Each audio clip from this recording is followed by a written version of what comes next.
I'm a lead farmer, motherfucker!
Hello, everybody. It's me, Alex. I'm not Mike. So this is a prototypeless, or a Michael prototypeless Mike. Wait, no, that's not right. It is a Mikeless prototype.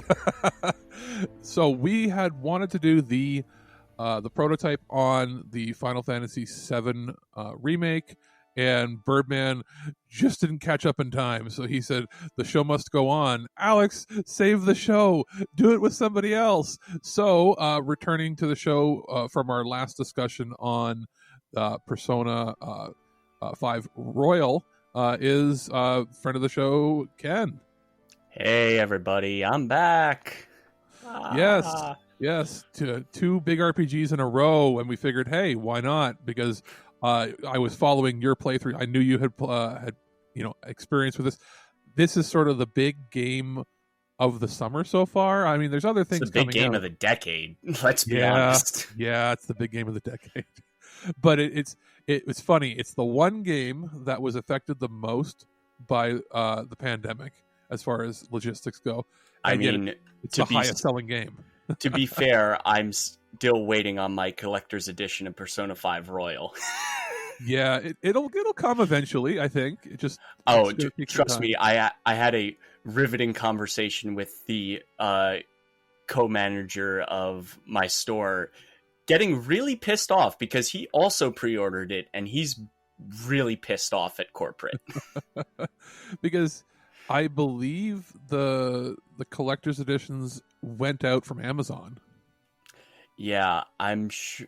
And then also, like, I'm also, they also just charged me on Friday for the soundtrack for Final Fantasy VII Remake, and that should start shipping on like Tuesday, I guess. Yeah, I had that pre-ordered when it popped up on Amazon, and then I went, ooh, it's getting pretty close to rent time.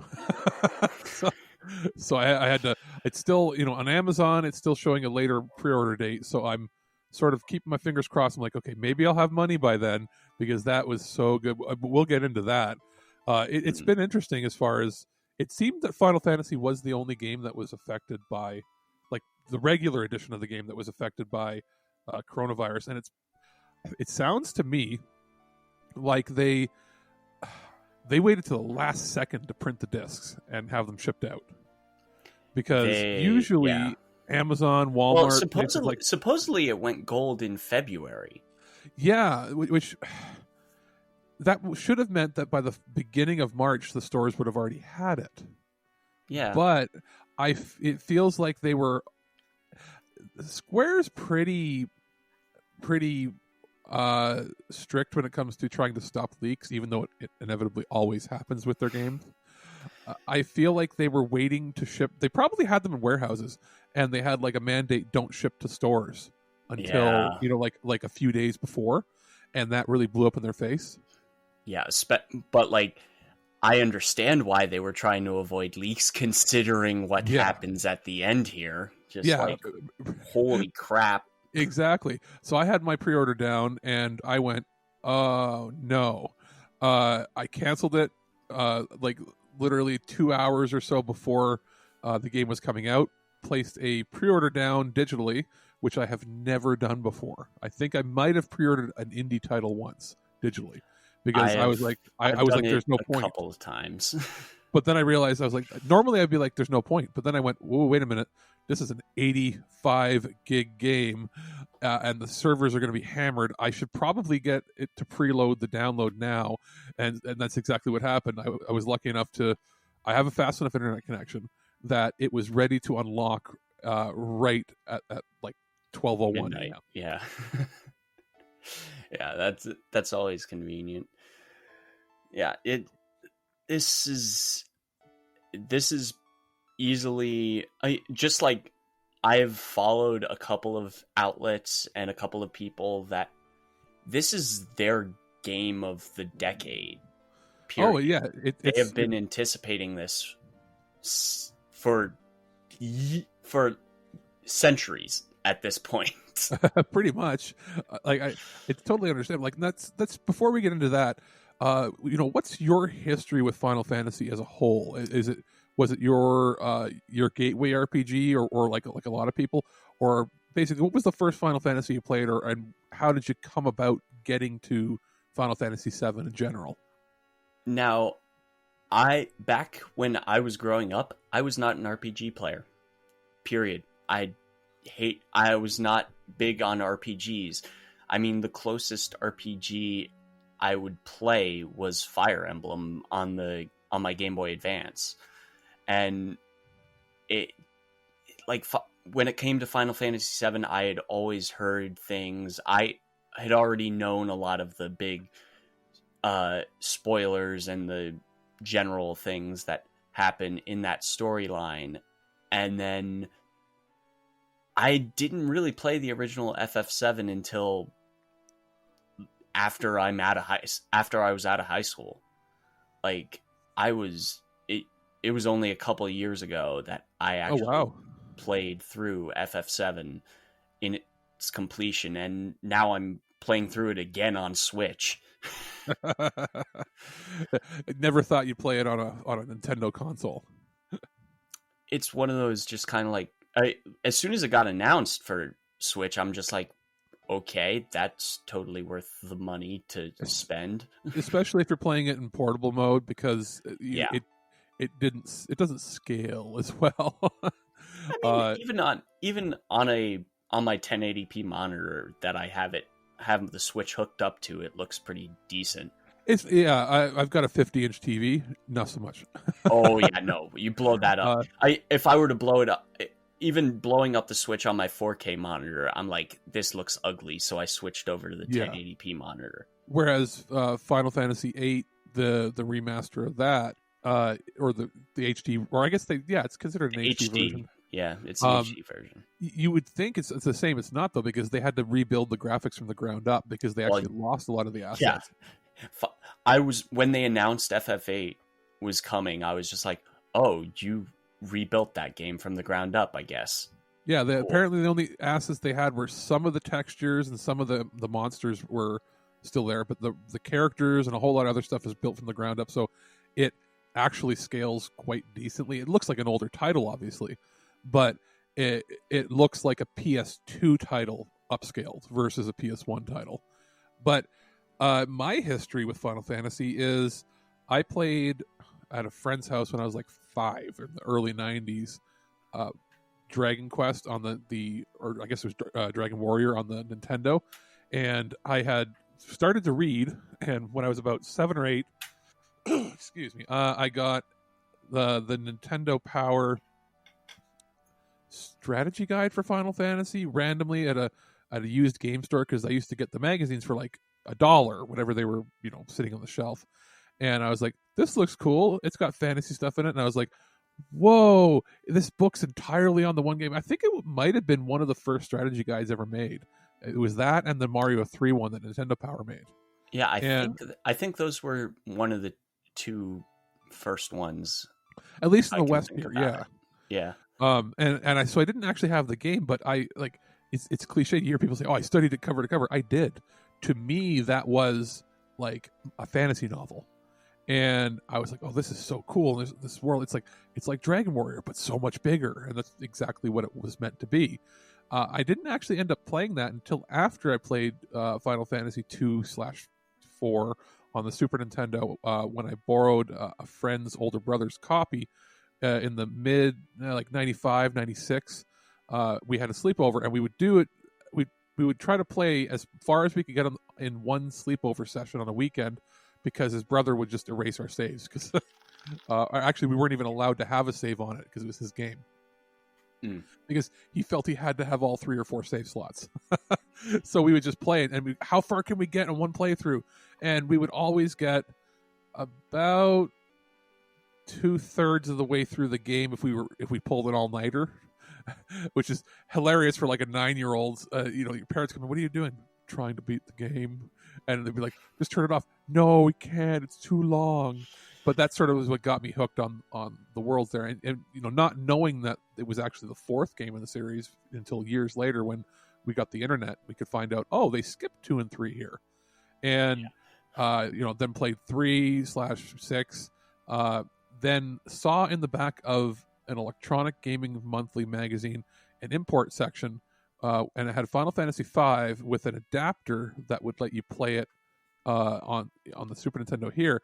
I wrote Nintendo a letter at like 10 or 11 years old asking if I bought that, would it play in English?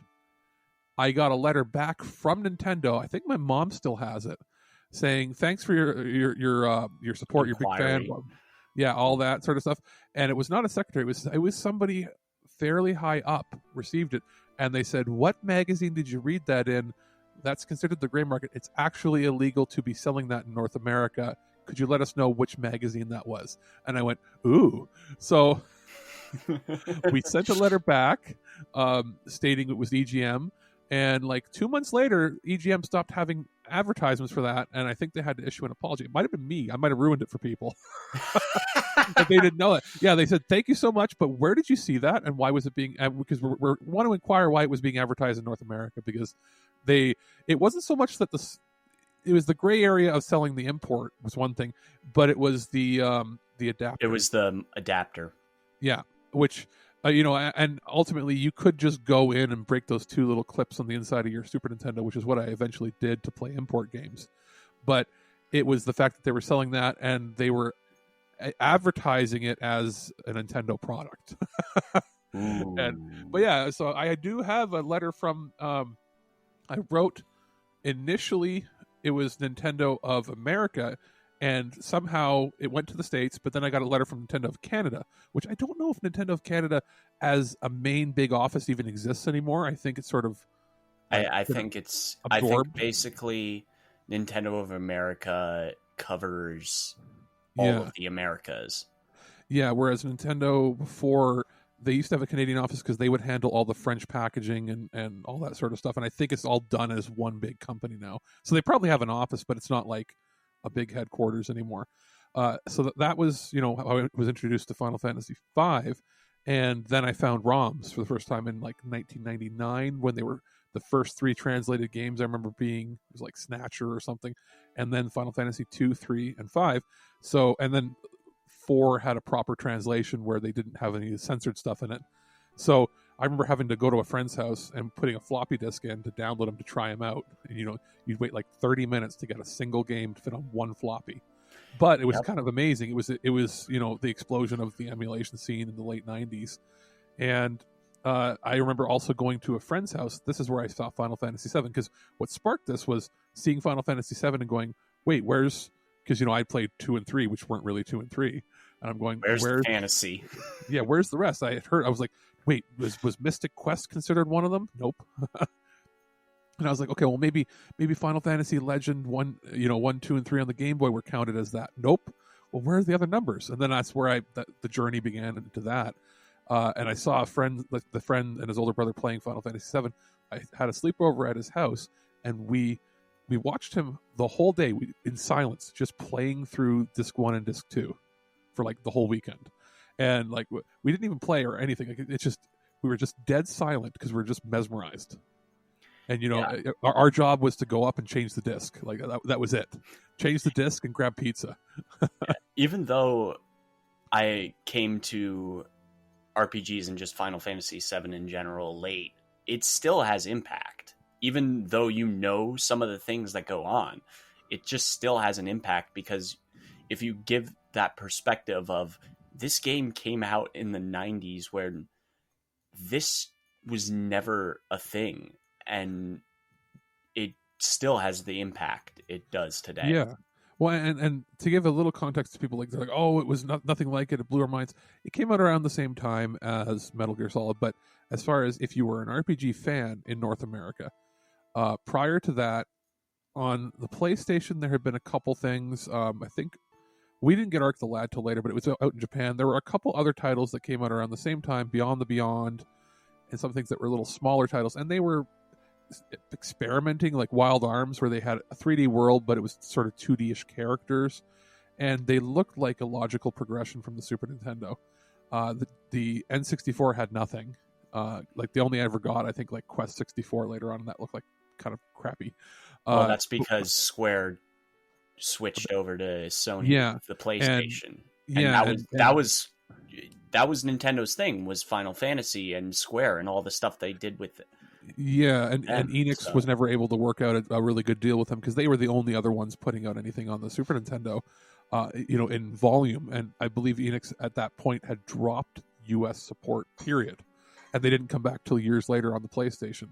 Because, people always forget, Square and Enix were separate companies. And they were sort of going head to head. So they had pretty much dropped support halfway through the Super Nintendo life cycle. They weren't making games for the U.S. And then you also had a few other companies that would pop up. Like, the only company that made anything for the N64 is I forget the name of the company that made the Ogre Battle games, but they made one game for the N64. And it's like, okay, you got one, RPG, big deal. But anything that was coming out around that time, had been on the Super Nintendo or looked like, Chrono Trigger or Final Fantasy 3/6, which again looked fantastic for that platform, but it was such a seismic jump when they came out with, like, we thought, okay, we figured there would be like this hiccup period of crappy looking games on the PlayStation until they got it right. Well, they got some parts a little wonky. They had to do some trickery and stuff, but it was like they almost skipped an entire generation going to Final Fantasy VII, and that's what shocked people, because it made regular press. They had such a good marketing campaign that showed off that it was like, this is the future of gaming, and people that would have never played that kind of game, thought it's going to be cool to play this because nothing else is like this. Right. And that goes into the idea that, like, Square has always been pushing the boundaries of what a system can do. Like, even back in the PlayStation 3, I remember seeing Final Fantasy 13 for the first time, and I'm just like, holy crap, this looks amazing. And I think Final Fantasy VII was the start of that mantra for that franchise, where it's just like, Final Fantasy is the bar to hit. Yeah, and when they said, and this is right around the time this Sakaguchi was still working heavily with us, but the vision of Final Fantasy, like, they always wanted it to be like you were interacting with a movie, and this was when they really were able to do that. Yeah. Now, and then after that, I played the other Final Fantasies, obviously, but getting into Final Fantasy VII, what made it unique, at least to me at the time, not just the graphics, let's take that out of play. It's the first time I would say that we had a decent translation. There's still issues with it that they obviously fixed in over the years afterwards. Cough, cough, Eris, cough, cough. Yeah, she kind of drops the retard word a couple times. Or Tifa does that, I believe, too. Yeah. There's a few things, but you know what?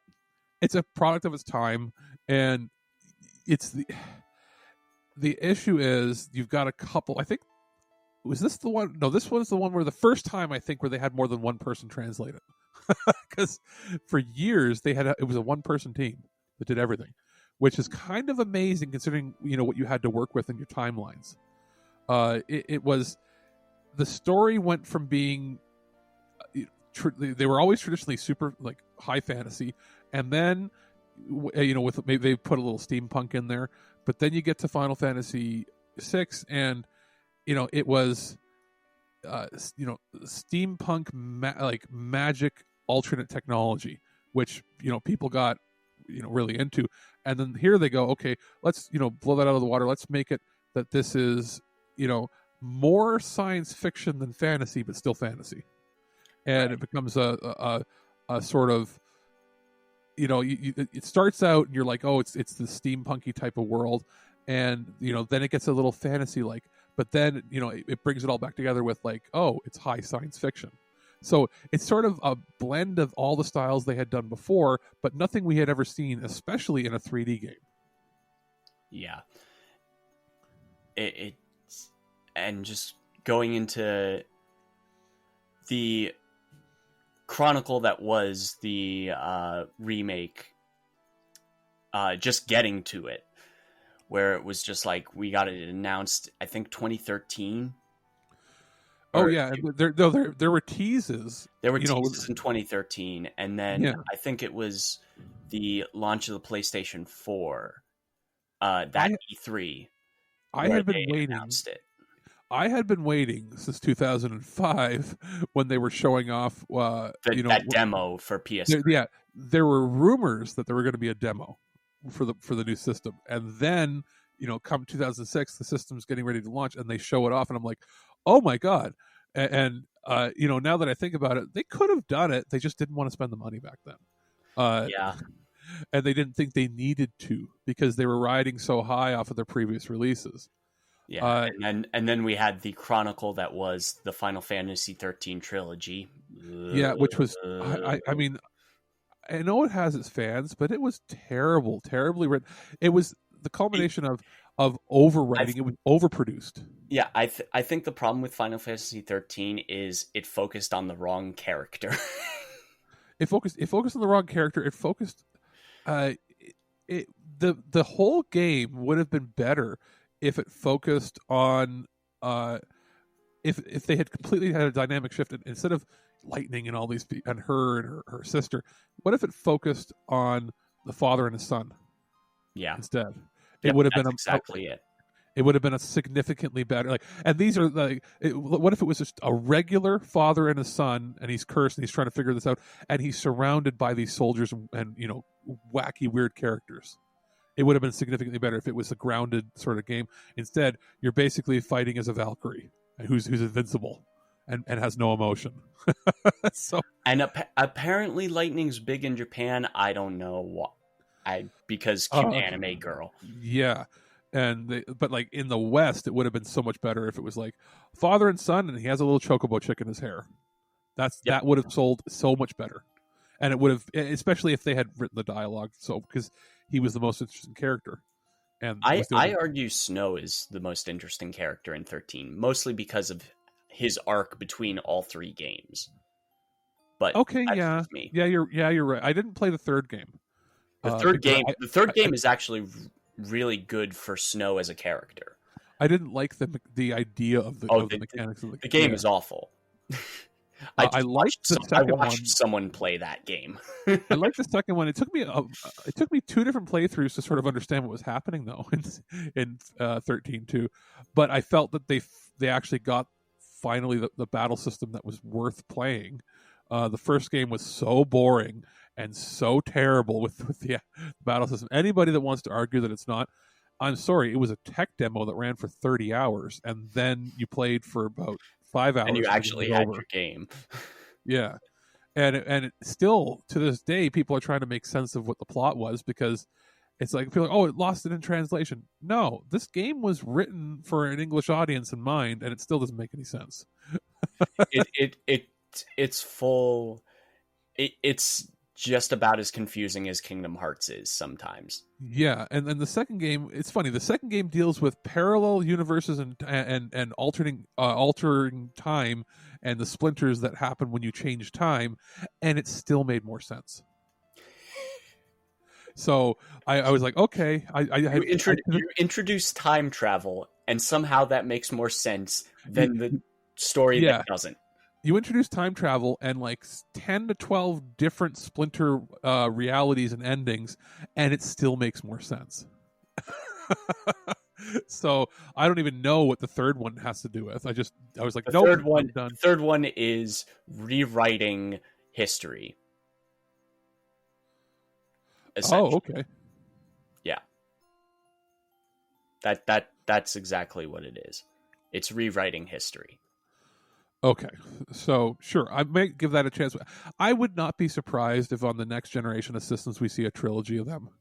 As like I mean, if it's a just like a $60 price point, like sure. Yeah, it's like 4K 60, all three games. I think people would pay it, and especially if they can tweak some of the, like they wouldn't change what their the voice dialogue, but if they could tweak some of it or give like a introduction to each game, giving a bit of a backstory or something that might help. I know some games have done that where there's like, here's the history of this, or have a mode that explains a little more to you. Hell, get Microsoft to say throw it on Game Pass, and like that would be a great way to sell the Xbox Series X in Japan. Yeah, that would for sure. Now, as far as that series came out, then there was supposed to be 13, was it Versus was the other one they were making? 13 Versus, which transformed into Final Fantasy 15. Yeah, because I remember seeing early shots of that, and I believe the earliest ones were of a previous design of Noctis. And it was they had said, oh, originally it was going to be purely action based, like there was going to be like a hack and slash. Then they said, then partway through development, they said, okay, no, it's going to be turn based, completely turn based, traditional, because of the reaction people got when they hated 13. And then they said, oh, it's going to be a similar battle system to 13 too, which was sort of that hybrid thing. And they're like, okay. And then we heard nothing for 10 years. and they spent, the talk was they spent $1 billion sinking it into multiple rewrites, multiple engine changes. It goes from the Crystal tools on PS3 to a Crystal tools that they designed for PS4 that never worked and never actually came out. Yeah. They were expecting Crystal tools to be this big, Unreal Engine thing, that they could middleware that they could sell, and they finally decided somewhere high up. They lost so many of their developers. They lost over the course of the development of that. They lost because it was in the design stages, I believe, at the same time as Final Fantasy 13, which would have been before 12 came out. They were already designing it. So this is when, right around the time when Sakaguchi left to start Mistwalker, and then so they lost their founding main director. Then they lost, I think, 2 or 3 other directors of games over the course of the next 10 years, to the point where now they only have 2 people that actually make Tyrant. Yeah, basically it's the 2 people that were the architects of FF7. Yeah, and you've got and they were young designers at the time. Yeah. And you got and the only reason they stayed is one was working on Kingdom Hearts forever, so that was the project, and the other director basically stepped in to take over from the other 3 or 4 people that had been making Final Fantasy games that left, and they've now team up, it seems, on the biggest titles because they don't have anybody else, and there's nothing wrong with that. It's just you can tell that there's so many hands that were on these games that's why it took so long to get through. So they lose an engine that they made themselves that they were hoping to sell to the rest of the world, because to be honest, Final Fantasy 13 looks better than most PS4 games. It just does. It was a fantastic engine. It was just, the problem was they tried to make it for Xbox and it didn't work. It was an engine designed specifically for the PS3, and then the PS3 didn't sell enough initially, and also they designed an engine that was perfect for making RPGs the way they wanted to make them, but it wasn't a universal engine that was really going to work with anything else. I think only one other title ever used it, the Crystal Engine. I think it was an indie title too. So, they did that. Then they move over to, I forget, they tried another engine, and then they finally move over. What did they use to make Final Fantasy 15 finally? I can't remember what it was. I forget. I don't think it's Unreal. It wasn't. It was another engine they used. I'm wondering if it was it was a mixture of a few things like Havoc and all these other engines that put Yeah, together. it was just kind of like different engines like pieced together. Which is sort of what it felt like playing it, right? It felt like there were a few things at odds with each other, but it comes out finally, and it's a good game, and it sells quite well. I think it was one of the higher selling games of their the franchise, but I don't think it did top best selling for the franchise. Yeah, until Remake came out.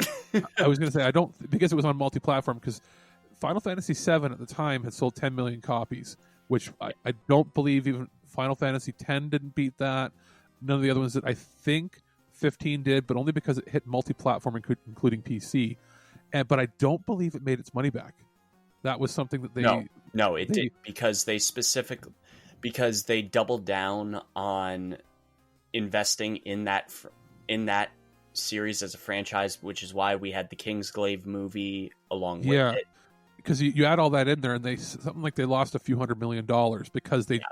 It was going to be R&D. A loss leader regardless. Yeah. So then they finally they give up and they go, okay, well, we're going to be we're going to use Unreal. And then because they had already had development problems, obviously, with Final Fantasy, because they were trying to do them concurrently with 15 and it wasn't going to work. So finally get 15 out. Then they go, okay, fine, we can focus now on, the two projects they were working on, which was Kingdom Hearts. And, secretly they were still, I guess not so much secretly, but they were ramping up production on Final Fantasy VII Remake. And we finally get it with the Unreal Engine. And we see some of the trailers. Everybody collectively squeeze and goes, oh, and everybody's going, please don't screw it up. Please don't screw it up. Please don't screw it up. Please don't do it. Because they had a record of the last 10 years of really not being able to deliver very well. Kingdom Hearts comes out. Kingdom Hearts is great, has some issues, but overall is a solid game. So people are going, okay, this has a chance to be good. Are we ever actually going to see this game? Well, the fact that they switched development, because supposedly this is all hearsay because this was never confirmed, but supposedly CyberConnect had a build of Remake, and then they ended up producing a product that Square was not proud of, and they basically just said, yeah, no, we're just going to bring this all in-house. And which is another reason why Remake took so long to get out to people's hands. And then in the interim, they also say, we're going to make this into multiple chapters. And they were not good at wording. Like, they didn't know how that was going to be received in the West the way they worded it. They worded it like it was going to be one of those, like they were going to complete the whole game, but that you were going to have to pay for it in chapters like you would like a Walking Dead Telltale game. And people were like, no, you don't get to do that. Because they made it sound like, hey, we've got a 100-hour game, and we're going to chop it up into 20-hour chunks, and you're going to have to pay, the game's already done, but you're going to have to pay in chunks. And then they took them months until they corrected their verbiage on that to explain that, no, each game is going to take a sizable chunk of the game and make it 40 to 60 hours each. Right. And it was so stupid that it took them months to correct what they said. I think that was because probably they were like, we don't fully understand what our scope of this game is going to be at the time. But the thing was, they didn't until the E3 presentation last year. They didn't correct that language, and it's that's kind of that was like they were saying it for about a year beforehand that it's going to be chapters, and it's like, what does that mean? They wouldn't say it. It's like you can't just come out with that and not expect the West to be angry. But the problem is they probably didn't know how fast the trend in the West had turned against that style of gaming. Because it's not something like the Telltale games were never big over there. And they had just known that, in the West, they sometimes release games in chapters. Well, they didn't do the research and go, people hate when they do that. People absolutely hate it. And they're also, they're not going to spend $60 for 20 hours of gameplay in a game that, even to this day, people are angry. That people are still mad saying, I want the full game. Why am I spending $60 if I'm only getting Midgar? But I think anybody that actually played it is swayed. So they finally, it's because they hid the fact of the reality of what this game is. Yeah. So we'll get into the actual meat and potatoes of the game now, but it's to explain that it's not a remaster, obviously, because it's called a remake, but it's not a remake as in we're remaking the same game. It is a remake the world.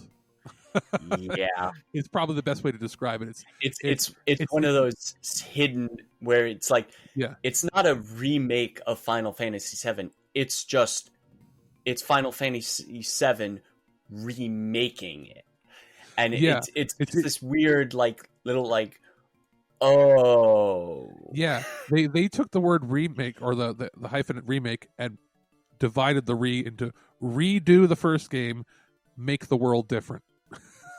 Yeah, is truly so it's more Final Fantasy VII.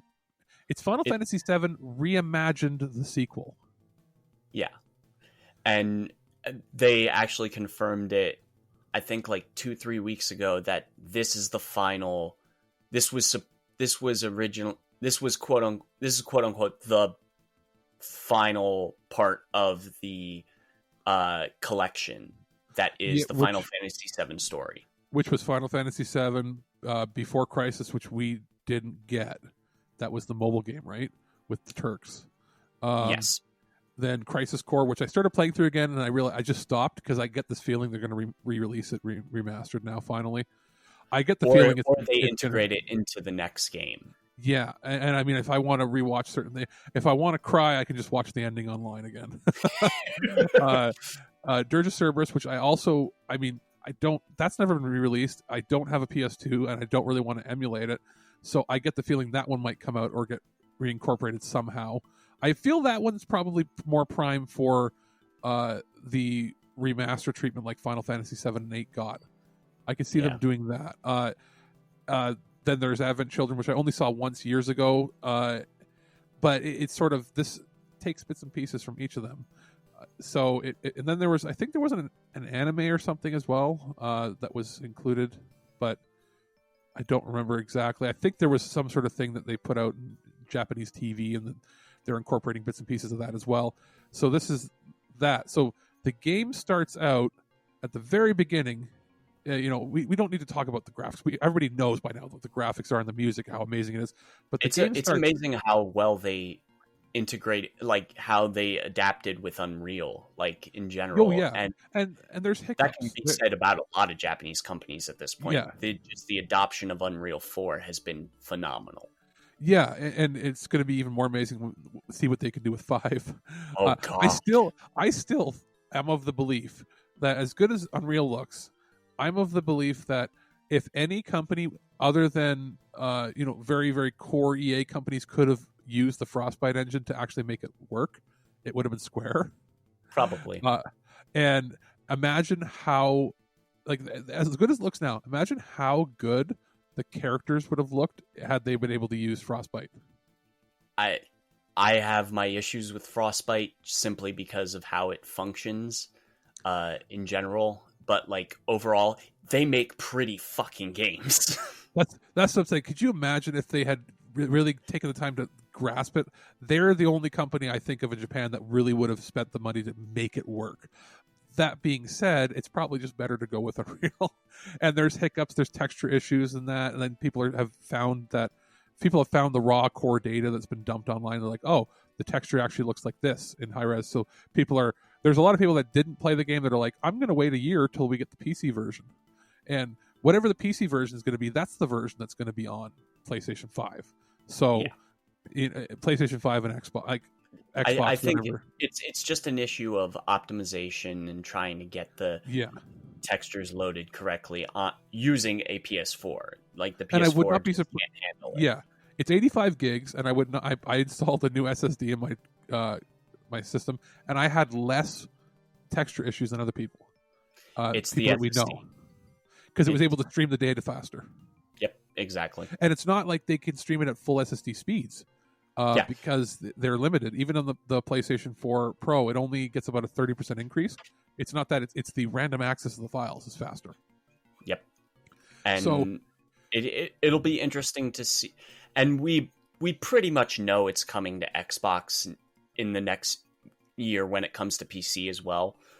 So it's just kind of like, I'm interested to see what the Series X can do with that as well.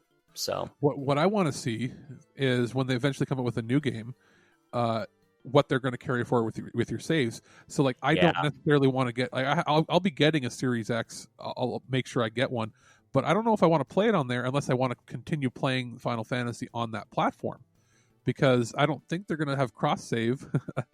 I'd be interested to see if they would probably allow you, because they've done it before, where you could import a Vita or PS3 save into the PS4 to get stuff. So I would assume that the PS4 save, if you have it in your cloud, when the PS5 comes out with the next game, you'll be able to import that save for something. If not, I'll just do another playthrough on PS5. Yeah, and like just period. Like, it would be worth it, and just the way the game, I was really hesitant going into it where it came to the gameplay, because I'm a very traditional RPG turn-based kind of player, and I've played action games before. I've played the Devil May Cry series. I've done stuff like that, and this is kind of like a molding of those two styles. Yeah, it's the true evolution. This is, to me, what they wanted to do with Versus and Final Fantasy / Final Fantasy 15, and they actually were able to realize it. Like, it's the perfection of that. Yeah, they tried to do it in their own Crystal tools, and it just didn't quite work. Then they tried to do it in that weird amalgam tools that they were using for 15, and it was there, but it didn't. The way it froze time and moved things around, it got kind of annoying. This is, I've never felt it a flow like this. And the turn-based option, I didn't like easy mode or classic mode because I didn't like it auto-attacking for you. I like to be able to plan tactically. But if you played it on normal, hard is but if you play on normal or even easy, if you're having trouble with a certain character, it's not just a case of playing it on easy, the enemies hurt you less, or you do more damage. They actually found a way so that when you change the difficulty, it scripts them differently, to the point where they have different moves entirely.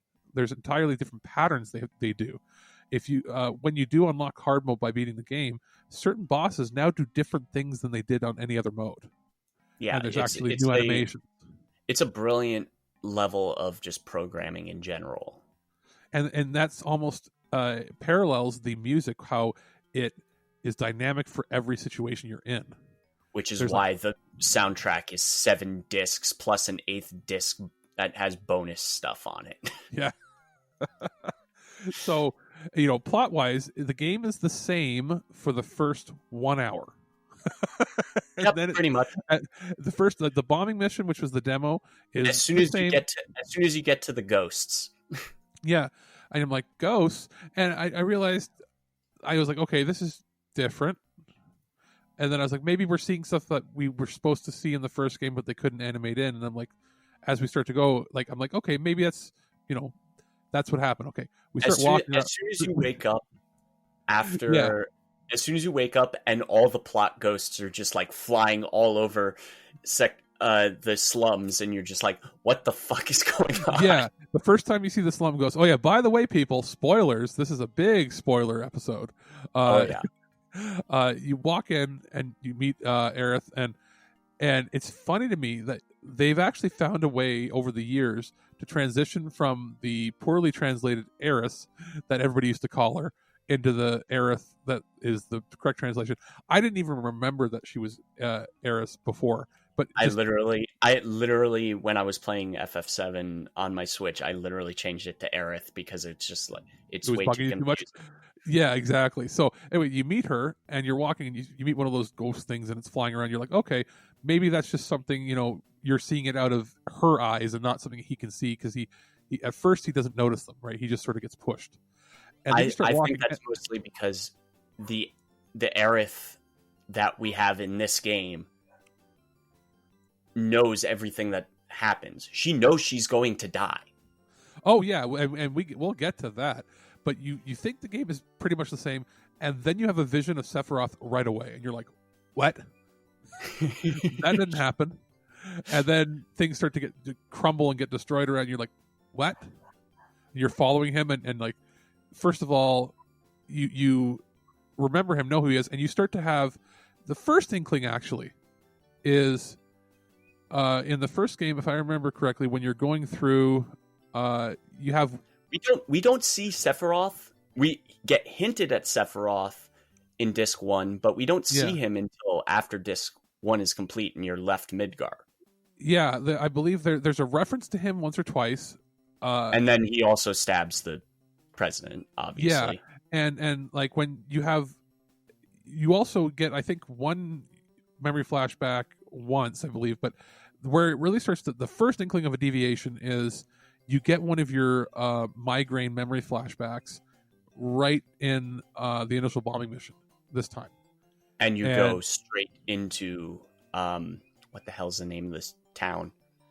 Nibelheim or? Nibelheim, yeah. You go straight to Nibelheim and you're just like, what? That's which he doesn't get till like the second disc usually. Yeah. Or at least near the end of it, he starts to get the memory flashback. It's in the second disc because that's when we get the backstory of everything. So the first time, and even in the you leave in the first game, like the first time you really see Sephiroth, other than what happens with the president and all the aftermath. You see the aftermath of him, but the real inkling of you don't really know how powerful he is, or you don't get the scale of how powerful he is.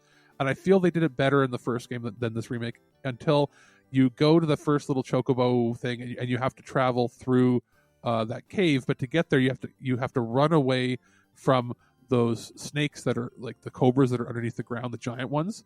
Right. And you're like, and eventually you get strong enough, like in the third disc, you can actually fight them. I think they're level 50, and like they will. At this point, you've got like 500 HP or 600 or 7, whatever, and they'll do like 4,000 damage when they're attacking you. It's crazy. The idea is like, oh god, you got to run when you see them.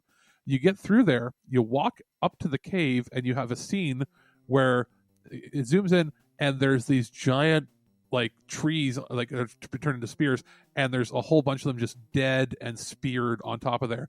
And Barrett goes, "What the hell did that?" And then Cloud just goes, Sephiroth. Yeah.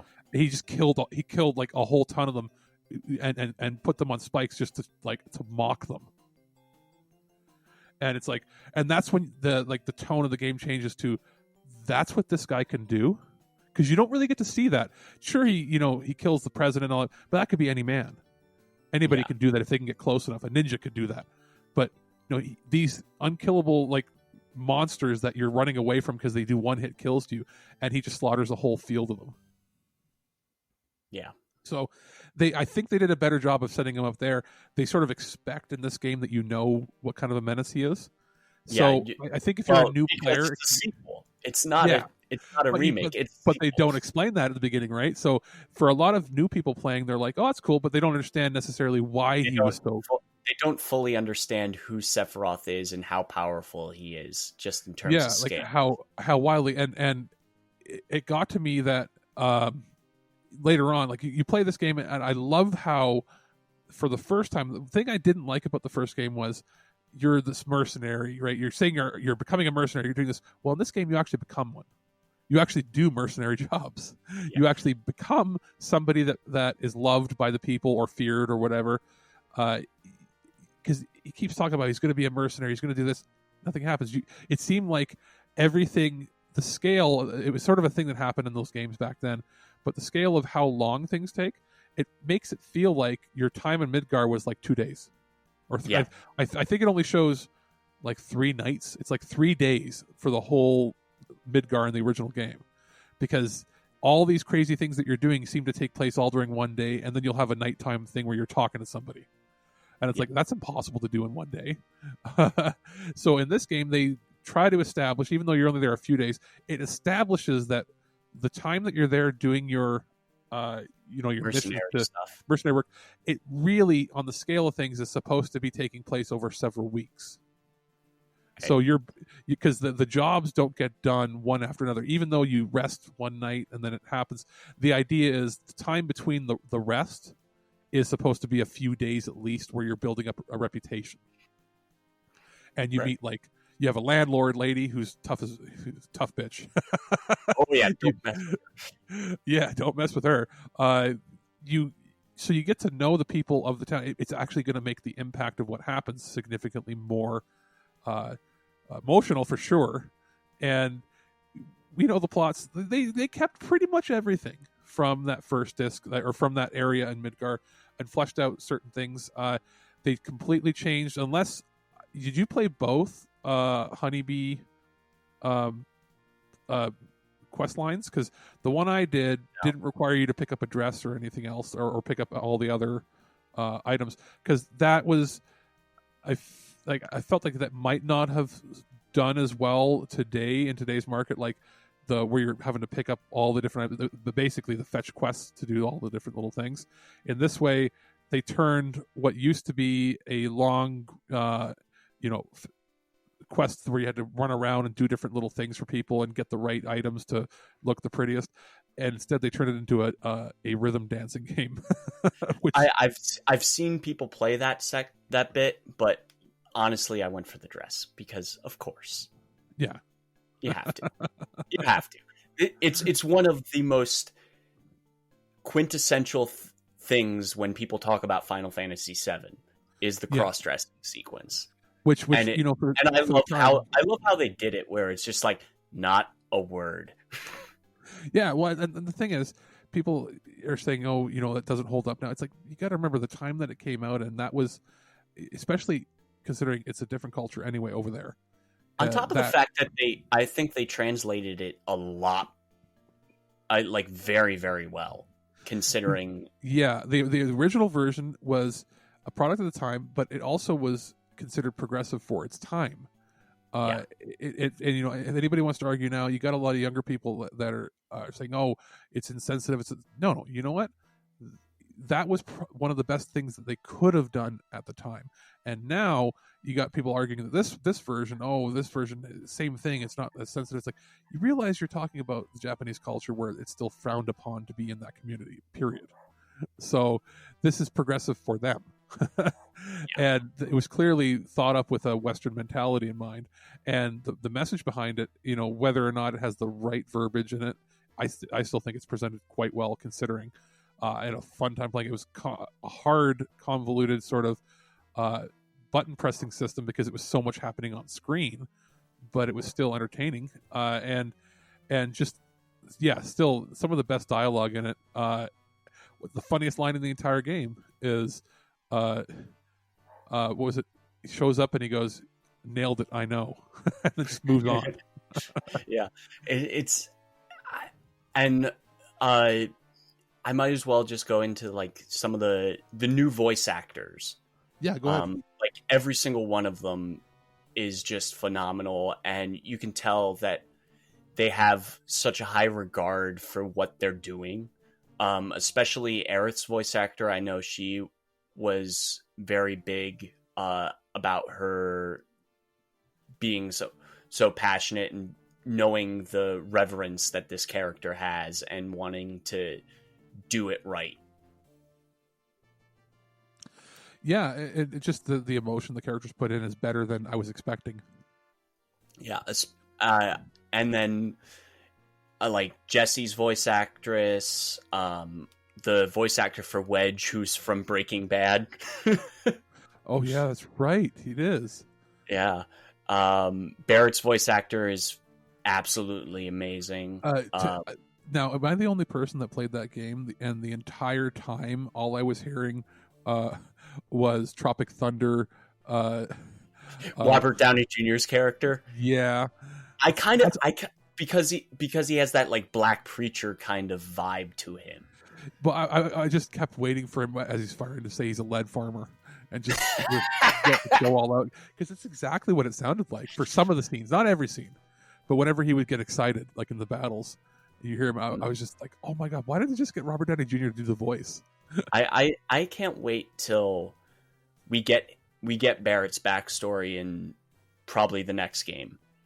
And it would be hilarious if they made him before all this happened, if he's just a really soft-spoken, quiet guy. I would love that. And then it just showed that it drove him crazy, basically. Just over the top. Like he had to, because he was. If they were smart, they'll make it so that he was actually a very meek character. Because they kind of do that in the original, where just how his dialogue is set up. You kind of get that vibe that he wasn't the bombastic person that we know back then. And they could really, take the time to show it now. Yeah. And we do get those light moments when he's with Marlene in this remake, where you see the lighter side of him. Yeah, and that's maybe, true. And maybe that was his past self. But he still does a bit of the Tropic Thunder speeches, sort of. Oh yeah, like it's still a little over the top. But funny enough, it's not as bad as it was in the first trailer they showed, where they were using the other engine. And they had the voice acting. People were like, "Oh, it just seems like a caricature." And this time, they're like, "Oh, it seems like a caricature, but more entertaining." Yeah, and that was the transition of changing the entire voice cast. That's interesting that they just got rid of all of the entire cast. Like, I wonder why. I think because they wanted to have this stand on its own, and given how it's a pseudo sequel, I think this is an entirely new timeline. Yeah, was the previous cast, was that the same people they used for Advent Children or something? Yes. As soon as Advent Children hit, those were the characters. Okay, so anytime they needed to reuse them for certain things. So yeah. I'm going to assume that some of the characters like Sephiroth and that, was that the same person that did Crisis Core? I believe so. Okay, so that makes sense, I guess, but for a game of this magnitude and the amount of money they put into it, it makes sense for them to do like a new casting call to see. Because I doubt that they would have just been like wiped the slate clean. They probably made them re-audition, and then they found that there were other people that were better. Probably.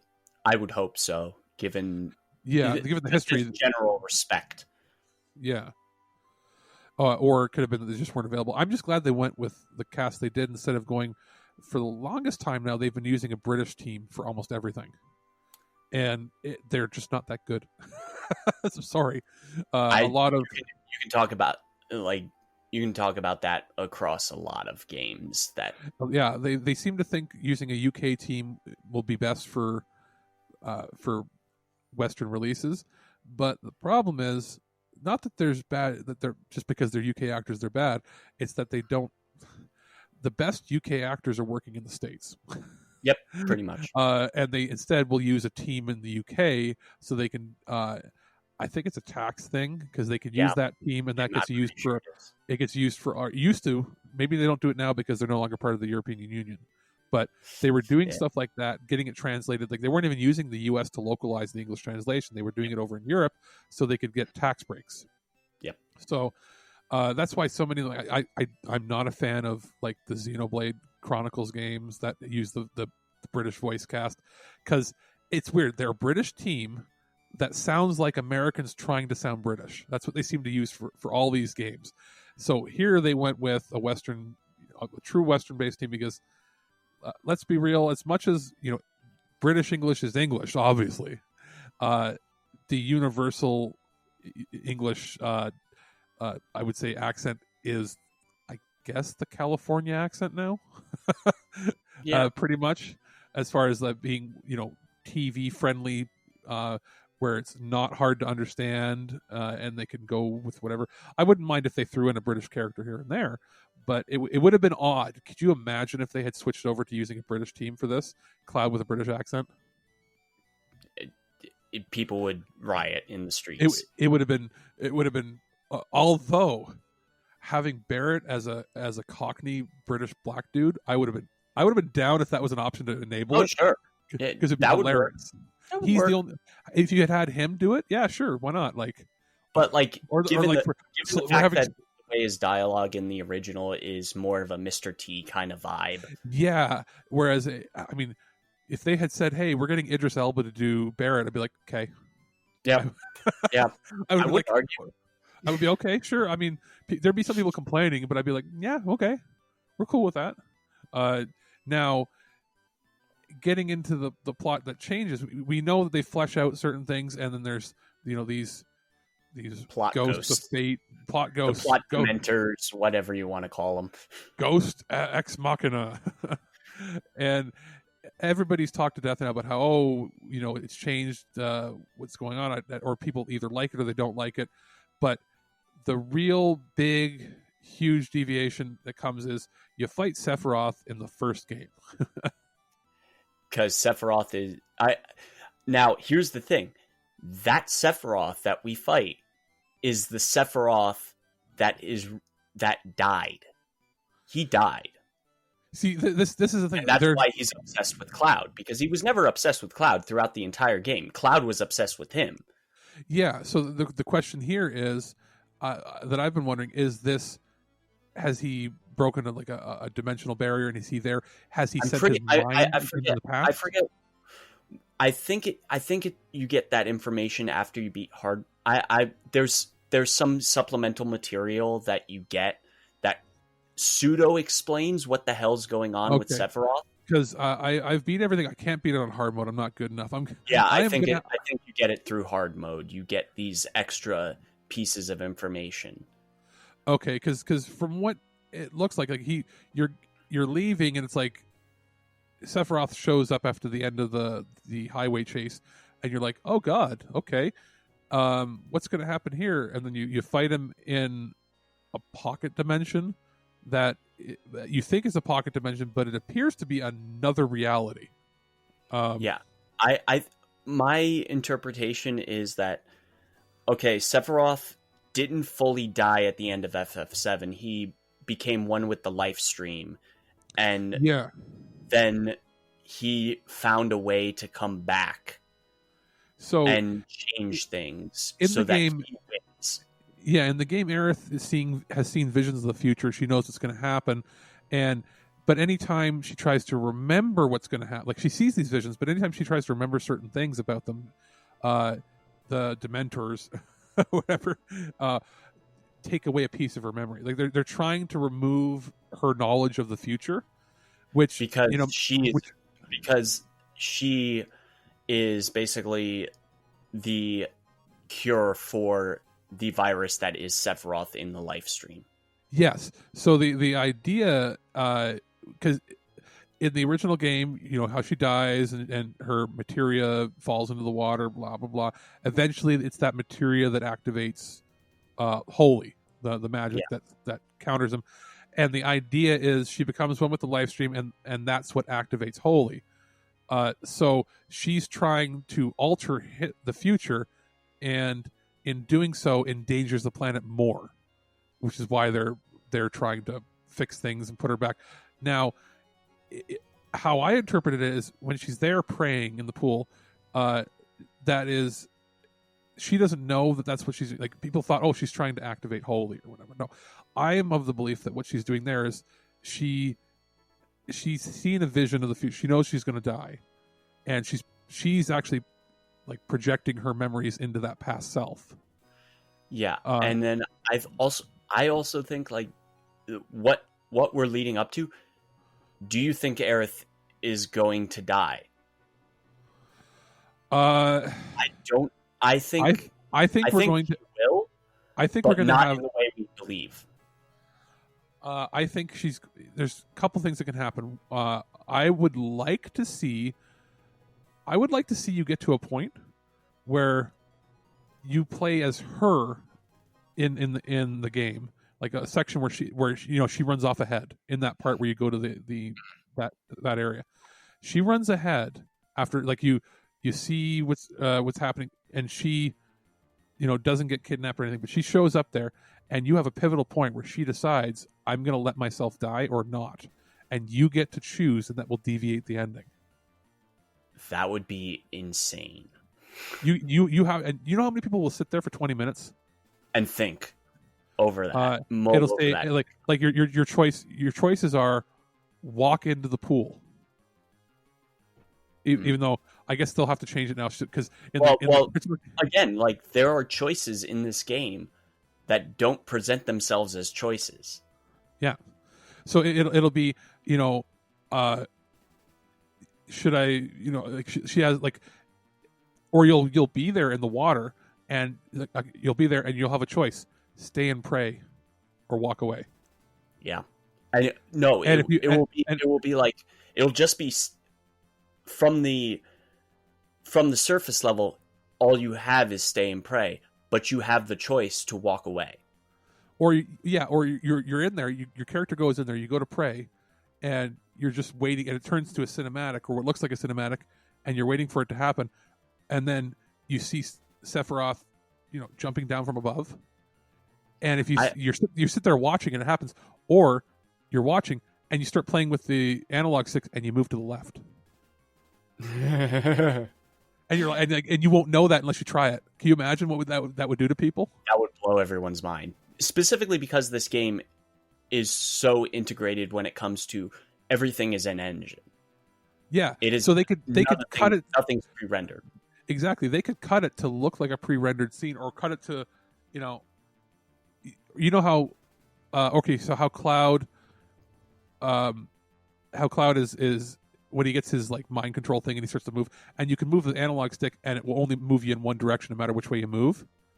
Have it where she's sitting there praying and he starts coming down and you start to move the stick and you see you're trying to move but you're frozen in place because of the ghosts or whatever, and if you do it enough you wiggle your way through and you can move. But I also think Cloud is going to find out that Aerith's going to die beforehand. Yeah, definitely, and so I think that's what happened with her. And I think with Sephiroth, he mentioned, and I've said it in our group chats before, he mentions the whole you have 7 seconds to decide. Yeah. People are talking about, it's because, spoiler alert, somehow they've deviated now, and either in this reality or in a different reality, it looks like a different reality, Zack lives because of a choice that he made. But and it looks like Aerith is the only one that knows that it happened because she feels it, feels the deviation happening. But I don't think it's referring to that. People are like, it refers to that. That's the 7 seconds the other side. No, I think there's going to be one of two things. One, he's going to offer him at one point in the game. He's going to give him 7 seconds to decide, and it's going to be one of two things. One, it's 7 seconds to decide whether he saves Aerith or not. Like he's going to be jumping down. He's going to give him 7 seconds before it happens. Either he rushes in and catches her, or lets her die. Or actually, three things. Two, gives him. The number two is, there is the part at the very end of the game after you've beaten up the angel part, and you have that the fight that you automatically win. You just wait till Omnislash shows up and you kill Sephiroth at the very end of the game. Yeah. He's going to give him. It's going to be. There is exactly. I timed it when I played it last time. Because I did a playthrough about 3 or 4 weeks ago because I was right at the end of the game on my Final Fantasy VII PS4 copy. I forgot. I played that in 2015 and I hadn't played it since. But I was right. I had a save right at the last save crystal you place down, and it takes exactly 7 seconds from the start of that beginning of that battle till your limit meter builds up and you press Omnislash and kill him. So you're going to have a choice whether or not you can kill him. That's what I'm thinking, because it seemed like an odd, the 7 is obviously because Final Fantasy VII, but it is 7 seconds in that last battle, and it's and he just lets you kill him because he's standing there ready to fight. Maybe that's the solution, is not to kill Sephiroth and repeat the cycle again. Yeah, it's what disaster could happen there because he's merged with the live stream, or would it be the live stream takes care of him anyway, or is it going to be people would lose their minds if the 7 seconds is a decision whether or not to join Sephiroth or not. Oof. What if he joins Sephiroth to save Aerith, and that has catastrophic things that happen, and then instead of Cloud, Zack has to join the party to basically get him out and stop them. That would be amazing. So I just, and I may be wrong, it's my conspiracy theory, but it seemed to time in perfectly with it. And I'm like, it always seemed odd to me that people said, it's because that's a fight within Cloud's mind. He's already killed him. That's just in his own mind. He's overcoming the influence and the trauma that Sephiroth had over him. No, I've always had the belief that was a physical fight that he really had with him at the very end of the game, and that would, in my mind, mean, why would Sephiroth just let it happen? He stands there and lets you attack first and kill him. So they could easily, for a dramatic effect, put this into the game and work it in that 7 seconds he knew he was going to lose, so that's when he projects his mind into the past. Hey, because now we have legit introduced time travel with Final Fantasy VII, like completely, it adds this whole nother layer to the story for sure. Oh yeah. So I mean, we don't need to go much more into this, except I thought that the one thing they were missing in this is, I don't remember his name, but because remember, I played this game, the game came out Good Friday, and I beat it on Easter Sunday. Yeah, everything's a fucking blur. It's a blur. But there is the soldier that, for the first time, I was so happy they introduced in a mainline Final Fantasy game more soldiers, and not just like Angeal and it was Genesis from Crisis Core, where this is in the past. This is present day soldiers, because soldiers are known in the universe. In the game, they talk about soldiers, but you never see anyone except for Cloud being an ex-soldier, even though he wasn't, and Sephiroth. Where's this whole soldier program? And I know it's hinted at, like in Crisis Core, that they end up getting hunted down and they're a canceled program, but everybody seems to know that they exist. And at least in this one, it shows that the soldier program is still real. You see at least one soldier. He's crazy. And it's quite clear he's gone a little nutty, but he's not like, he doesn't appear to be one of the degrading clones or anything that, Sephiroth. He seems to be a regular soldier. So I wonder if we're going to get more soldiers. And he's shown at the very beginning of the game, and he's shown like after the 1/3 of the way into the game, he's never in it again. He's like, I'll see you again. And it's like, really? You didn't incorporate him near the end of the game? Like, how cool would it have been, even if he wasn't going to be in, if they wanted to use other soldiers in the next games, how cool would it have been in the motorcycle fight, when you're fighting the stupid ass thing that everybody hates, is it the air raid, or what's the thing that has the 6 wheels you have to beat up? I can't remember the name of it. Right at the end of the game. Yeah. But what if you beat you beat it and you're like, oh god, it's thank God it's finally over, but then you see the motorcycle guy coming after you. You're like, oh god, I'm gonna have to fight him. Then Sephiroth shows up, and that soldier guy's there, and it's like Sephiroth, and they know that he's been deemed an enemy of the state, and he goes to attack him, and Sephiroth just kills him right there. That would have set up how powerful he was. Yeah. But instead, they're keeping him for a later game. It would be hilarious if they don't use him in the next game, though, if they just forget he exists. But it was a nice thing to incorporate that showing that there's more of these soldiers, and they all have different specialties. His specialty is obviously being, he's a bike cop, basically. Yeah. I'm incredibly happy with what they did. Like, yeah, I mean, I'm sad. I wish there was a little more, extras that they had added other than the Coliseum battles, which I haven't beat every one of them on the hard mode yet. My brother was helping me get through some of them. He did tell me that the final, in quotes, the final one that they've added to the Coliseum is you fight the equivalent of the ultimate weapon, that game's ultimate weapon, and when you beat it, you find out that the little scientist dude, Hojo. Yeah, or Hojo, like that little assistant that's been helping. Oh, the assistant. Yeah. Okay. Yeah. So he's actually one of Hojo's experiments. Oh god damn it. Yeah, I mean, and the thing is, you won't know that. I mean, like Hojo is just one of those characters where it's just like, you're just pure evil. He was actually a weapon made to infiltrate and study their entire. Now I know who you're talking about. You're talking about 9S. Yes. Essentially. yeah, pretty much. The one that is so obviously not a human being. Yeah, because everybody kept joking that he looks like a robot. Turns out he kind of is. Turns out he is, and he's an AI that became self-aware and determined that they're wrong.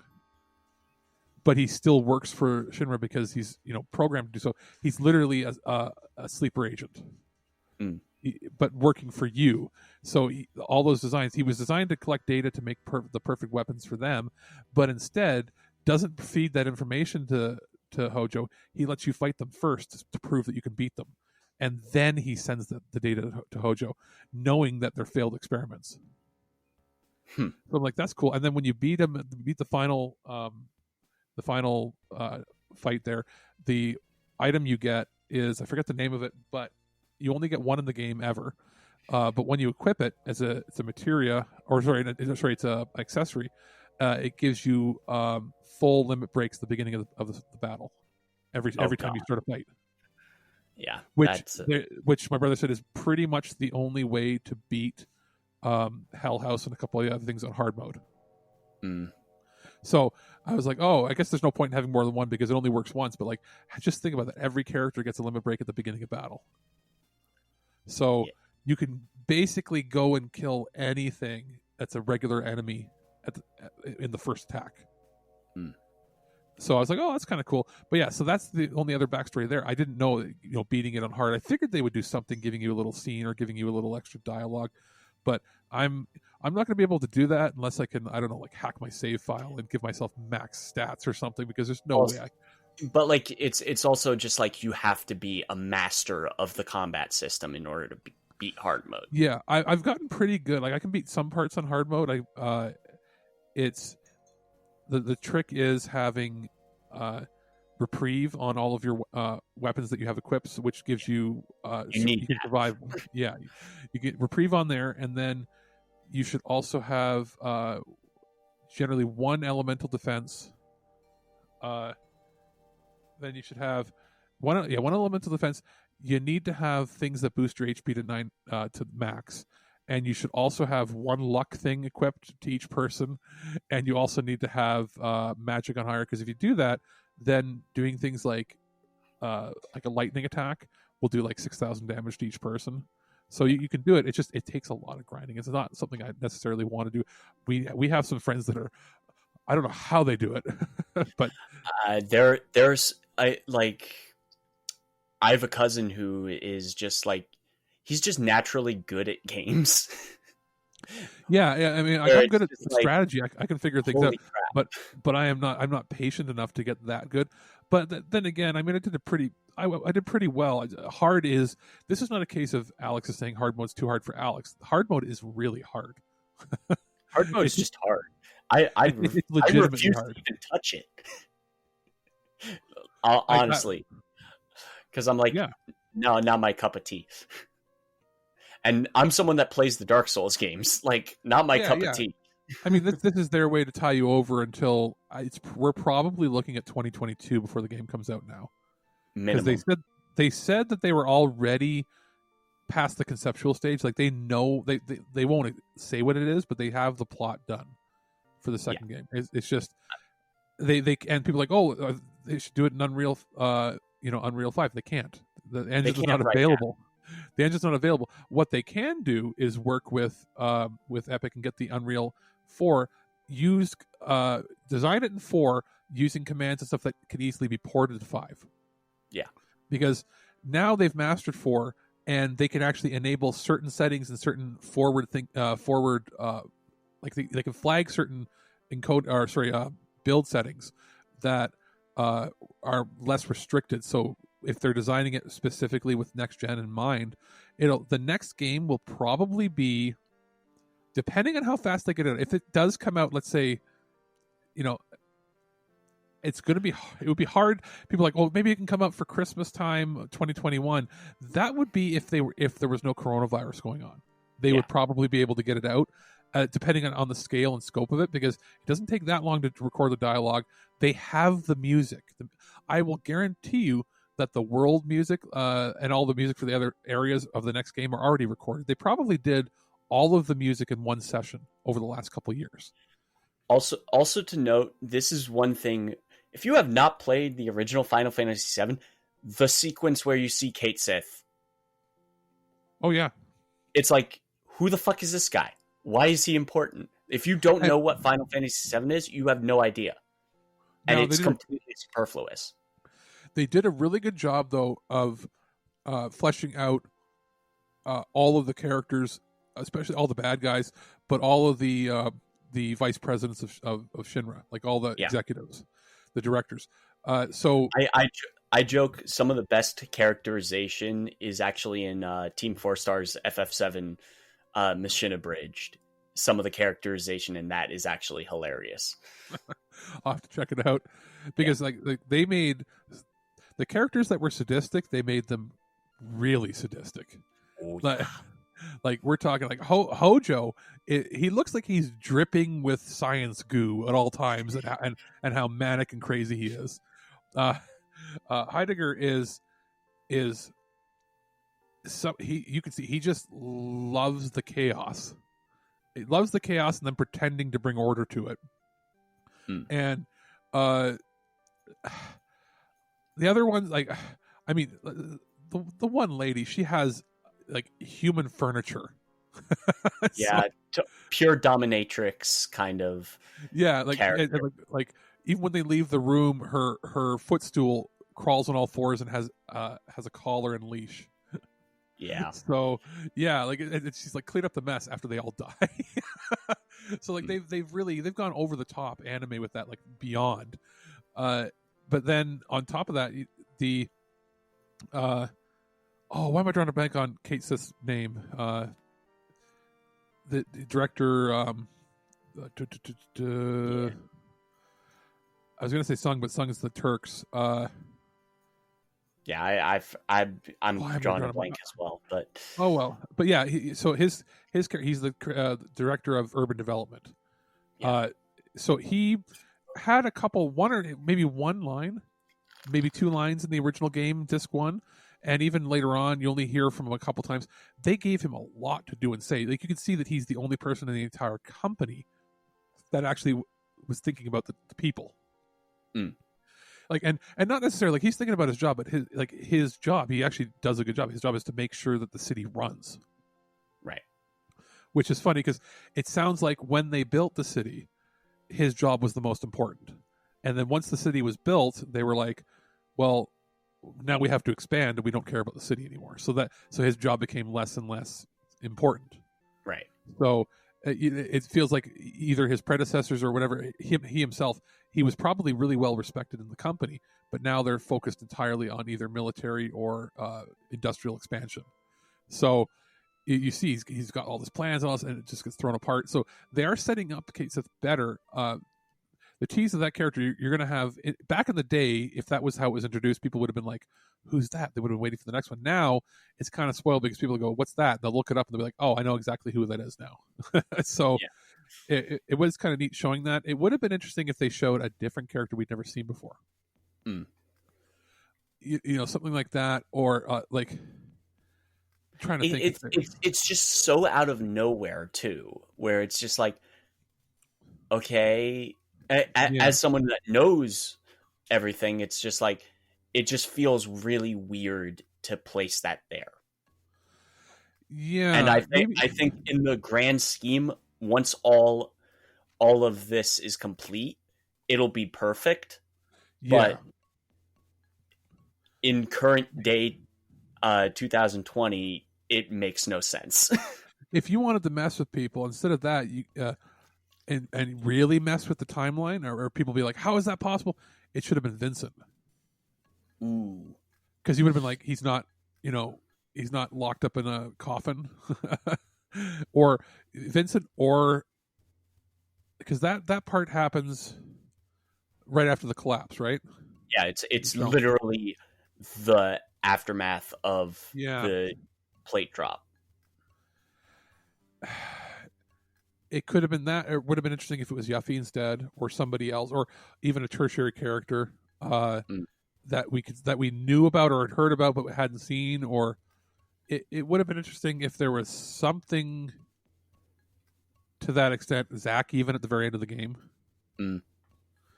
like actually that would have been you want to really mess with people, because we know it's an alternate timeline because they walk through Zack and them in that parallel thing. What if at the very end of that game, because he's walking with Cloud towards Midgar, right?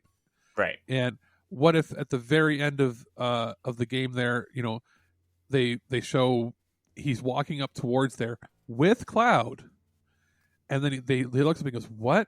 And it's Zack, and they zoom up, and the entire sector's been demolished. So then you'd break things because you'd have two Clouds in the same same world. We're already in time travel world, so who the hell knows? Yeah, there could have been so many things they did, but yeah, it seemed a little odd there. They did quite a good job with keeping. It's funny. There's not a whole lot of places to explore, but it still felt like a compelling, fast-running game. It does have a difficulty ramp for those people that are playing it now. Maybe they're not as far. It ramps up in difficulty as soon as you leave to go on the final assault, which I didn't realize was going to be 20 some odd hours. Like I'm like 25 hours into the game, and I'm like, okay, so it's like if you leave town here, there's no returning. I'm like, this is a short game. They extended that assault, to get up to Shinra headquarters, then doing the whole backstory within Shinra headquarters, then the escape, and then the final battle. That's a whole 20 hours. I was expecting. The game. Also, did you do the elevator or did you do the stairs? Oh, stairs! Are you kidding me? The stairs. Like I know you do the elevator. Yeah, like you start, and it's funny. No matter how fast you run up the stairs, eventually you slow down. So it always ends up being the same thing. But you get like three floors from the top, and Barrett's like, "Stop! I want to go back. I don't want to. I live here now. I don't want to go back. I don't want to go." Like it's just a couple more floors. And he's like complaining because he's so. Well, I mean, the dude himself is like 350 pounds. He's like 350 pounds of muscle, and then he's also carrying like 100-pound gun on his arm. Yeah. So he's like, oh, he gets like 10 floors up, and he's like, stop, hold up.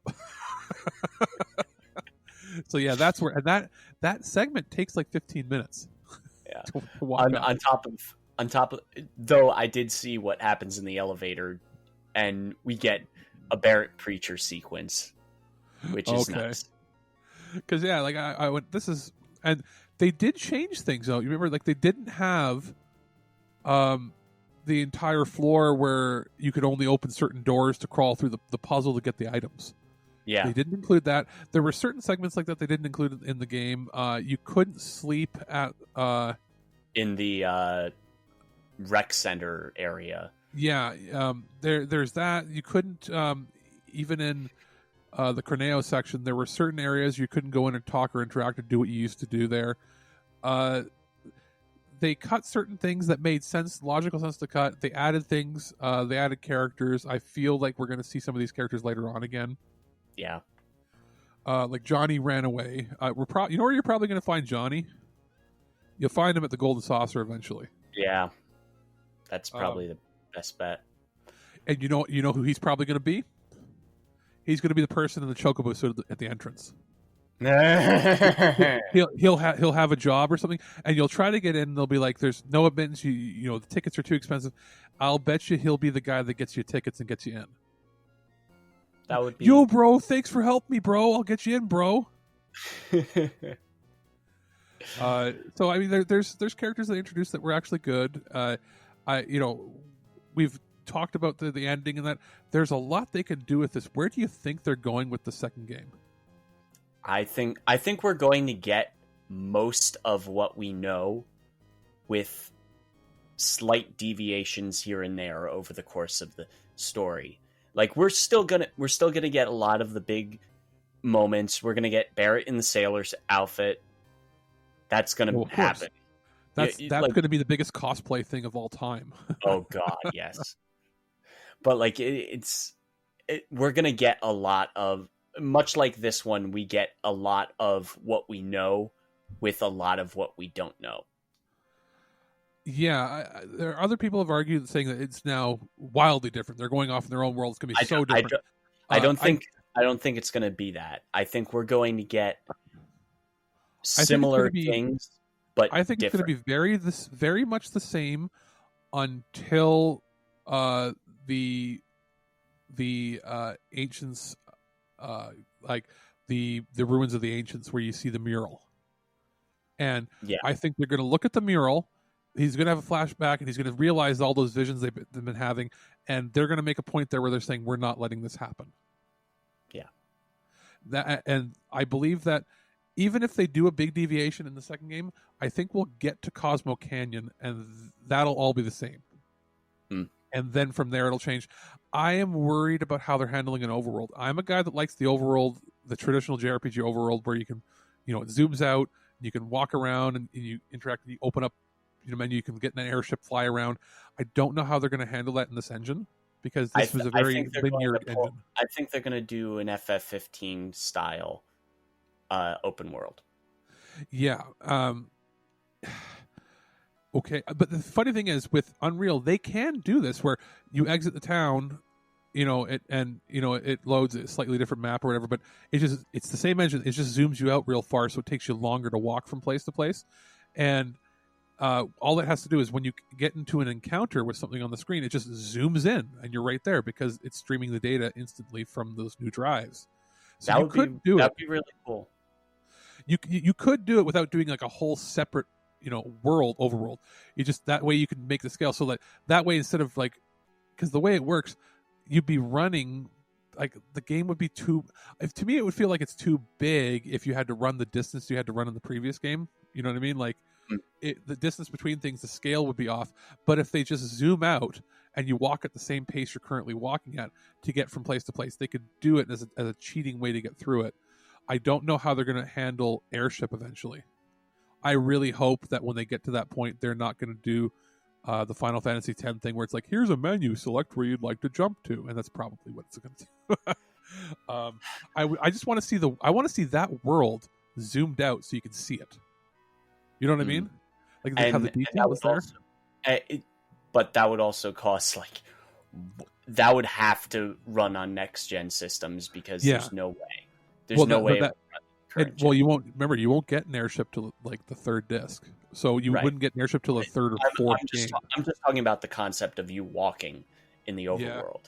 I don't think that would run. Oh, how great would it be? Just switch that to 16-bit and just. Oh my gosh, that would blow everyone's mind. What would be funny is when you go to the Gold Saucer and you go to play the arcade games. If it plays. You play on the screen the arcade version of the the old version of the snowboarding or the old version.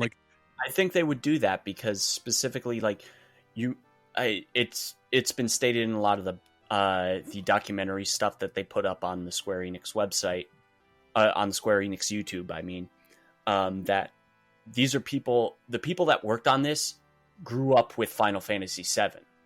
Some of the younger guys, they grew up with this. They know how revered it is. Well, and the very best game, which is the one where you're playing the adventure title, or you're playing as the little dude. You got to go and but you can feel the love in this. Yeah, I feel like that there's going to be multiple homages. I wouldn't be surprised if they really throw curveballs at people, and you go to that arcade in the Gold Saucer eventually, and you end up playing Urgai's God Bless the Ring as an arcade arcade fighter because they're in it. They could do stuff like that. That's the kind of stuff that Sega does with the Yakuza titles. So you could have that. You could have Einhander, the shooter they made for the PlayStation. You could do an homage to most of Square's old games, like PS1 era games, as arcade titles. And that's a way, you drum up a little interest. Oh, that's pretty cool. You get to play a couple levels from there. And then they just start putting out compilations. They could do that. That's an easy way to make money. Oh, yeah. As far as the next game, though, I think, I think it's going to encompass, the next one will encompass everything. I don't think we're going to get to see Aerith die in the second one. I don't think we're going to get to that point. I think it's going to encompass everything until the reveal of what the meteor is at the ancient ruins. That's exactly the mural. The ancient ruins is where we're going to stop.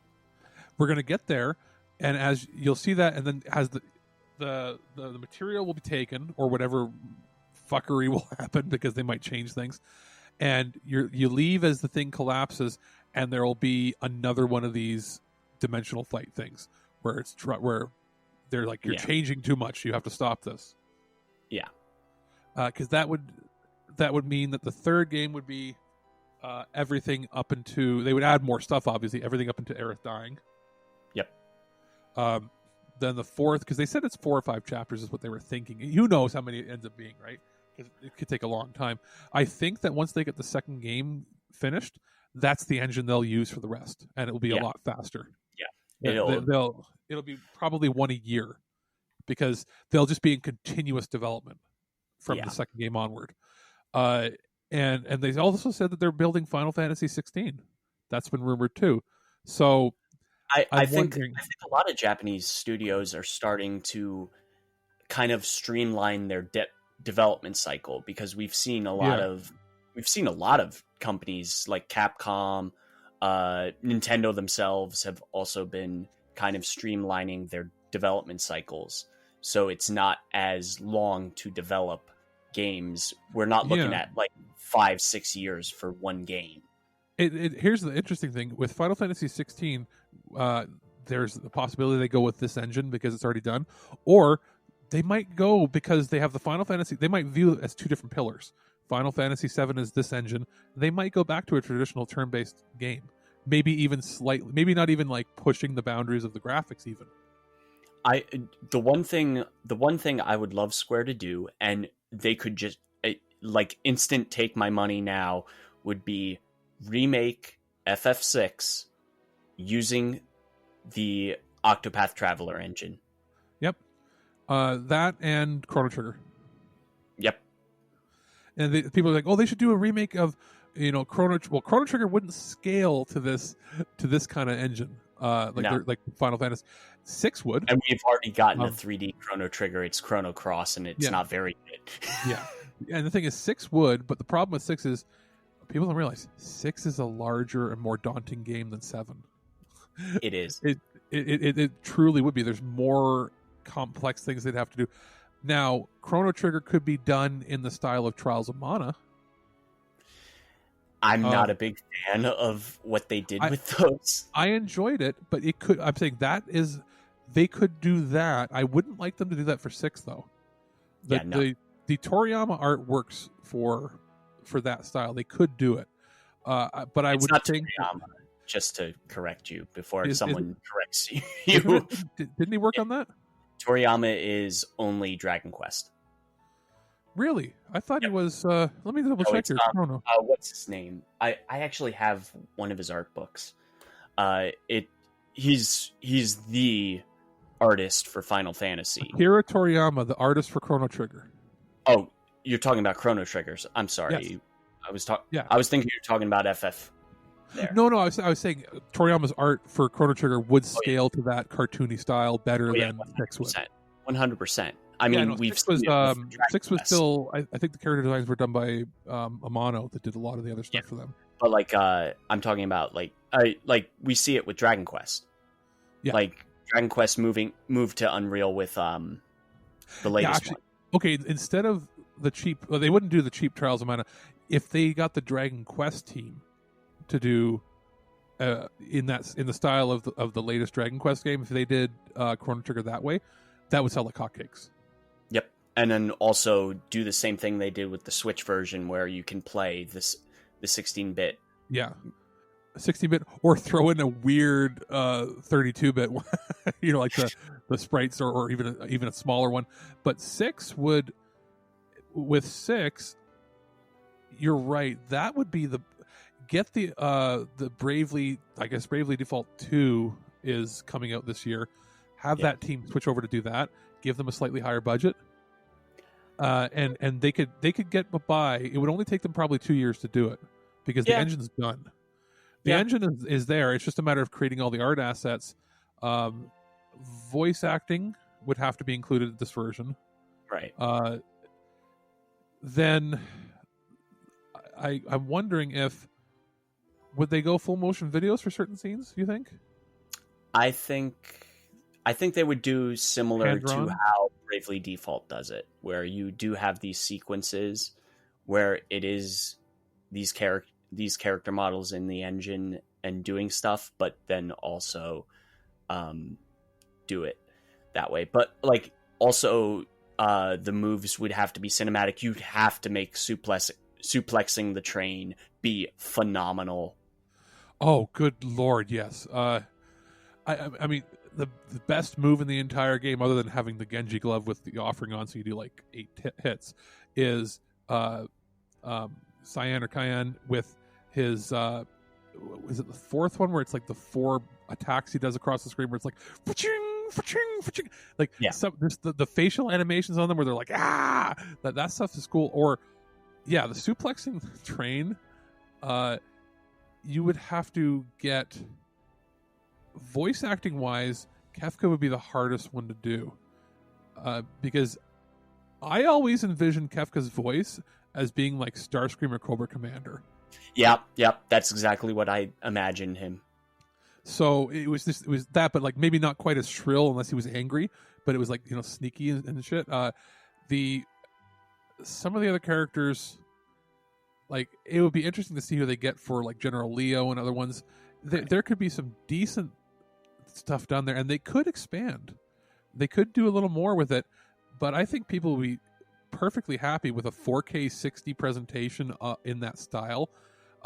Maybe instead of the sprites being quite as small, maybe grow them up slightly, maybe it's a tiny bit taller, maybe like 3.5 inch sprite work. Yeah, I'm trying to think if there's anything else like that, but maybe because we want it to be pixel art, we don't want it to be hand drawn like anime sprites. We want, because that ruined it when we saw the Steam version. But you could make them a little taller. Like, think of the detail that could go into the enemies. Yeah, or the summon. Just like I want to see what they do, because Octopath runs on Unreal. I want to see something else done with that with those tools. I want to see something done with those tools. Maybe a sequel to Octopath or whatever. I just want to see more of that kind of game, because yeah, like, if I want to see them license those tools out to other companies, please. Like I want to see like an indie game like that.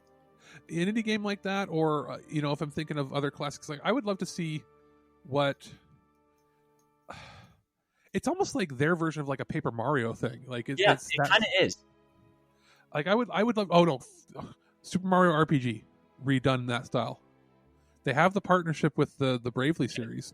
Just take my money. Just take my money. Give us, give us not Paper Mario, the original Mario RPG.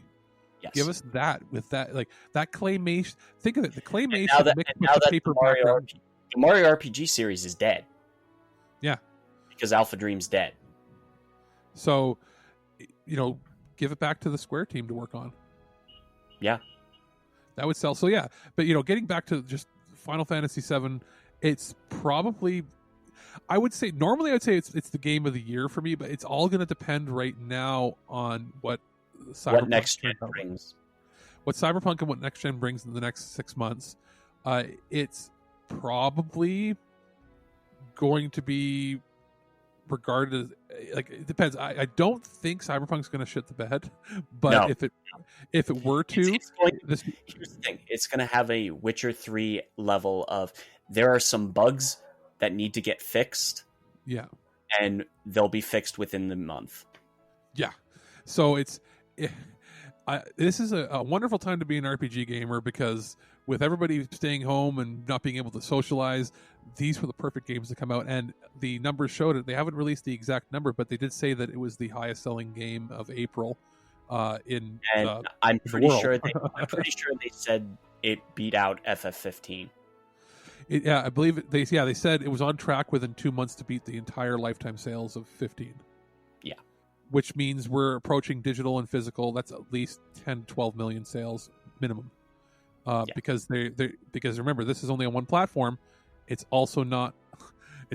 Whereas 15 is available on everything. And we know it's coming next year to other platforms. Yeah, it's pretty much confirmed. Yeah, it'll hit everything. It'll even hit Stadia, because they've already got a deal with Square. Sure. So for those people that don't mind, this is a game that might be harder to do because of the latency issues. Versus, like, I was playing Octopath when they gave me a copy for Stadia, and it looks like you're playing local because of the turn-based aspect of it and the art style. Right. But this is something that, it's going to hit Xbox, it's going to hit PlayStation 5. This game will sell twice as many as it already has once it moves to the next gen. Yep. So we're going to approach maybe Call of Duty numbers. That's a crazy thing to think of, but it's FF7. It's I wouldn't be surprised if it's 20 million. We're not talking, Call of Duty 10 years ago numbers or Madden 10 years ago where we're getting 30 or 40 million. We're not going to talk about that. But we're going to hit higher numbers than any JRPG's ever done. And yet still I'm willing to bet that Cyberpunk beats it. Because they just have a wider appeal. I just think Cyberpunk is going to Cyberpunk more than likely is going to be the best-selling game of the year. Yeah. And this will be neck and neck with it. Yeah. And even though this is on one platform, this might outsell it on PlayStation because it is only on one platform. Yeah. But yeah, so that's pretty much going to do it. I think it's an interesting, world we're living in where we can speculate what's going to happen in the next couple, years. But I don't know if I see myself replaying the game completely until it's on another platform. Yeah, I probably would replay it next gen once they announce when the next one's coming. What I would be more happy with is if it lets me do cross save where I can import my save where I have the New Game Plus data and just replay individual chapters I want to play in the new engine. And that would be really interesting. And yeah, I could see that, and that would be a very consumer friendly thing to do. Yeah. But so I think that's gonna Square in past hasn't been consumer friendly. Yeah. Look at the mobile ports. True. So I mean, it's going to be interesting to see what happens, and that's pretty much going to do it for this. It turned out we thought it was going to be about a 40-minute talk, but it turned into more because this is Final Fantasy we're talking about, people. Yeah. So, and also, I tend to ramble. We both tend to ramble, to be honest. Oh yeah, because something comes into our mind and we have to start talking about it. So I don't know. I'm not going to close it out like Michael and throw it into dead air. So I'm going to say, for This Week in Geeks prototype, we have been Alex, the producer, and Ken Lutz. All right. Talk to everybody next time when I believe our topic is going to be game collecting and collections and how things have changed in the modern day. Alrighty, so that's going to be it, and we'll see you in a couple weeks.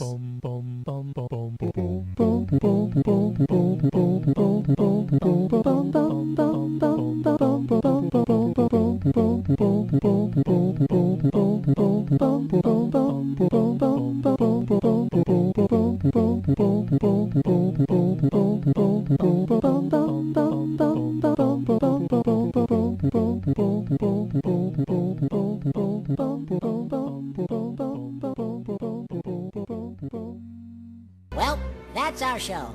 All right, here's the deal. Every time you watch my show, I will send you $40. Checks will not be honored. You've been listening to This Week in Geek, your source for guaranteed nonsense or your money back. Tune in next week for more info on the most important things you didn't need to know. Check out our website at thisweekingeek.net and subscribe to our podcast through iTunes or any podcatcher. If you'd like to comment on this episode, head over to this episode's post at thisweekingeek.net and leave a comment through Facebook Connect. Follow us on Twitter at thisweekingeek.net and follow our Instagram at twig_official_podcast. Social media not your thing? Send us an email at feedback@thisweekingeek.net. We'll see you next time, and remember, lower your shields and surrender your listenership. Just when you think this show is terrible, something wonderful happens. What? It ends. I have to go. Somewhere there is a crime happening. Cloud? Is that you? Oh my god, that makeup! And that dress! Nailed it. I know. Thank you. Moving on. Jesus Christ.